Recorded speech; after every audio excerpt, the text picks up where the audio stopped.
غزالی نے احیاء میں کہا اس نماز پر ہمیشگی کرنا بڑی ہمت کا کام ہے. کون سی نماز؟ ضحیٰ، چاشت کی جسے کہتے ہیں نا، جب سورج زیادہ اونچا ہو جائے. یہ تو اشراق ہے نا جو فوراً آپ پڑھ لیتے ہیں اپنی جگہ پہ بیٹھے بیٹھے فجر کے بعد، اور بہت افضل ہے. باقی رہی اس کی رکعات کی تعداد تو وہ 8 رکعتیں ہیں.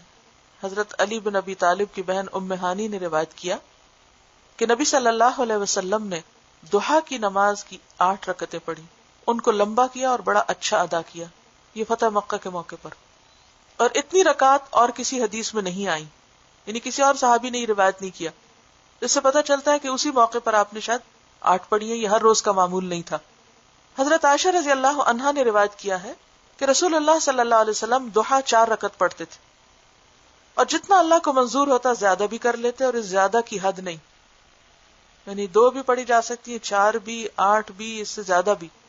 خصوصاً جو لوگ اعتکاف میں بیٹھ رہے ہیں ان سے گزارش کروں گی کہ وہ اگر اس وقت میں ان کی کلاس نہ ہو، جیسے کچھ دن تو کلاس ہے آپ کی لیکن باقی دنوں میں آپ سارا وقت عبادت میں مشغول ہوں گے، تو اس وقت سوئے رہنے کی بنسبت کیا ہے، اس نیت سے یعنی ضحیٰ کی نماز پڑھیں، زیادہ رکعتیں اور لمبی رکعتیں اور اچھی طرح ادا کی ہوئی. یعنی آپ 4 رکعتیں تو ہمیشہ پڑھتے، 4 سے کم نہ کرتے اور کبھی زیادہ کر لیتے. ایک اور حدیث میں بیان کیا گیا کہ نبی صلی اللہ علیہ وسلم 6 رکعت نماز ضحیٰ پڑھتے.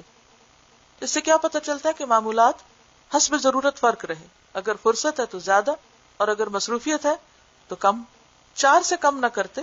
اب رہا اس کا وقت، تو حضرت علی نے روایت کیا ہے کہ نبی صلی اللہ علیہ وسلم ضحیٰ کی نماز 6 رکعت 2 وقتوں میں ادا کرتے.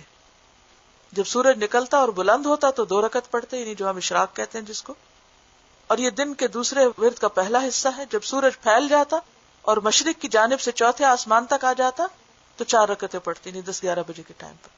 پہلی 2 رکعتیں اس وقت ہوتی جب سورج آدھے نیزے کے برابر آتا، یعنی 10 سے 15 منٹ کے اندر، اور 4 رکعتیں جب دن کا چوتھا حصہ گزر جاتا. عصر کی نماز کے مقابل، کیونکہ اس کا وقت بھی چوتھائی حصہ دن رہنے پر ہے، یعنی جس طرح صبح 4 پڑھی ہے اسی طرح عصر سے پہلے 4 رکعتیں. اور ظہر کی نماز نصف النہار پر، نصف کا مطلب ہے آدھا اور نہار کا مطلب ہے دن، آدھا دن یعنی زوال کا وقت جب ہوتا ہے. ضحیٰ کی نماز سورج کے طلوع ہونے سے زوال تک کے نصف وقت پر ہے، اور جیسا کہ عصر کی نماز زوال سے لے کر غروب تک کے نصف پر ہے، اور یہ سب سے افضل وقت ہے. بہرحال سورج بلند ہونے سے لے کر زوال سے پہلے پہلے ضحیٰ کا وقت ہے. اب آپ یہ کہہ رہے ہوں گے کہ ہم تو اتنے زیادہ مصروف لوگ ہیں، اور نبی صلی اللہ علیہ وسلم تو اللہ کے پیغمبر تھے اور ان کو تو خاص ان کے وقت میں برکت تھی. لیکن آپ دیکھیے کہ آپ سے زیادہ کوئی مصروف تھا، آپ سے زیادہ کسی نے کام کیے؟ یہ صرف نیت اور ارادے کی بات ہوتی، توجہ کی بات ہوتی، کوشش کی بات ہوتی. اور اگر آپ غور کریں تو یہ ہماری کام میں سے بریک ہوتی.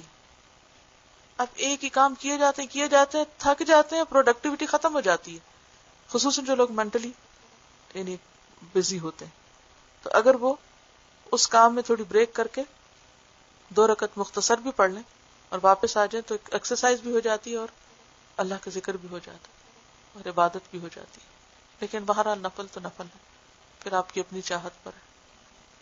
کبھی آپ غور کریں کہ بعض اوقات ہم 5 منٹ ایسے ہی بیٹھ کے سوچوں میں گزار دیتے ہیں یا کسی سے باتیں کرتے ہوئے گزار دیتے ہیں. اگر ان باتوں کو خلاصہ نکالیں کچھ بھی نہیں ہوتا اس میں. ہم سب اپنے اپنے اوقات پر غور کریں کہ کس چیز کو کٹ ڈاؤن کر سکتے ہیں، کہاں اس کو سکویز کر سکتے ہیں. اور اگر موقع نہ ملے گھر میں تو مثلا آپ سواری پر ہیں کہ آپ کسی ایسی جگہ پر ہیں کہ بیٹھ کر اشاروں سے پڑھ سے اس کو بھی پڑھ لیں. لیکن توجہ ہونی چاہیے، شوق اور ارادہ ہونا چاہیے. جب نیت ہوگی تو اللہ تعالیٰ کروا بھی لے گا. اگر ہم ایک مختصر نماز پڑھیں تو صرف 5 منٹ لگتے ہیں. 5 منٹ. کیا واقعی ہمارے پاس 5 منٹ نہیں ہوتے؟ واقعی نہیں ہوتے. ہوتے ہیں، ہم سوچتے نہیں. ہمارا کوئی پلانر نہیں ہوتا، کوئی ہماری پرائرٹیز نہیں ہوتی، یا ہماری کوئی نیت یا ارادہ نہیں ہوتا. اصل بات یہ ہے کہ ہم سب نیت اور ارادہ کریں. جی ضحیٰ چاشتی کے وقت کو کہتے ہیں. اس نماز میں روزی کی برکت ہے. جی ہاں، اسی طرح اشراق کے وقت جو نماز ہے وہ دن بھر کے پریشانیوں کے لیے کافی ہو جاتی ہے.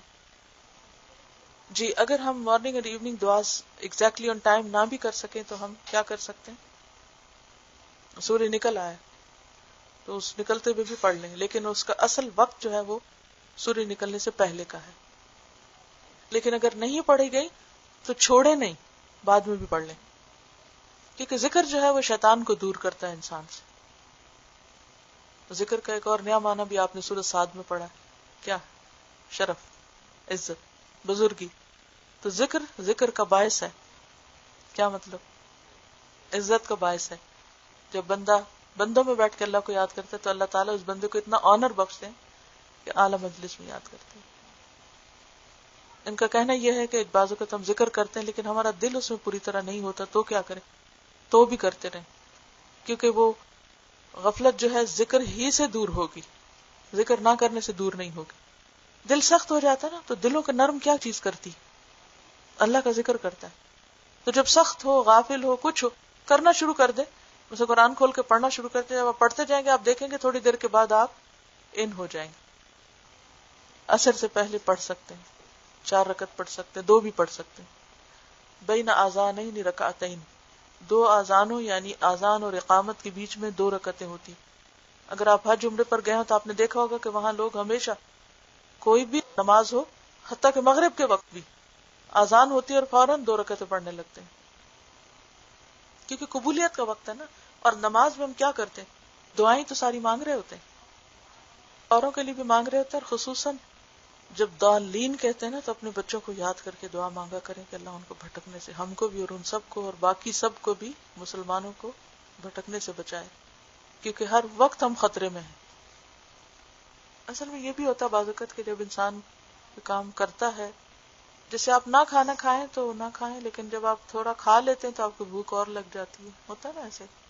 تو بعض اوقات ذکر نہیں کرتے تو پرواہ نہیں، مگر کرتے تو پھر دل چاہتا ہے اور کریں. جب چھوڑتے ہیں تو یوں ایک وہ جو بریک ہوتی ہے نا ذکر میں، کسی بھی چیز کو جب آپ ختم کرتے ہیں تو وہ ایک تشنگی رہ جاتی ہے، تو کوئی حرج نہیں، اور اس میں آپ تلاوت کر لیں مزید. قرآنی دعا سجدے میں نہیں کر سکتے، قرآن صرف کھڑے ہو کر آپ پڑھ سکتے ہیں. رکوع اور سجدے میں صرف مسنون دعائیں کر سکتے ہیں، یا جو خصوصاً سجدے کی دعا ہے، سبحانک اللہم ربنا و بحمدک اللہم اغفر لی، وہ دعا پڑھیے. سبحانک اللہم و بحمدک نشہد ان لا الہ الا انت نستغفرک و نتوب الیک. السلام علیکم و رحمۃ اللہ وبرکاتہ.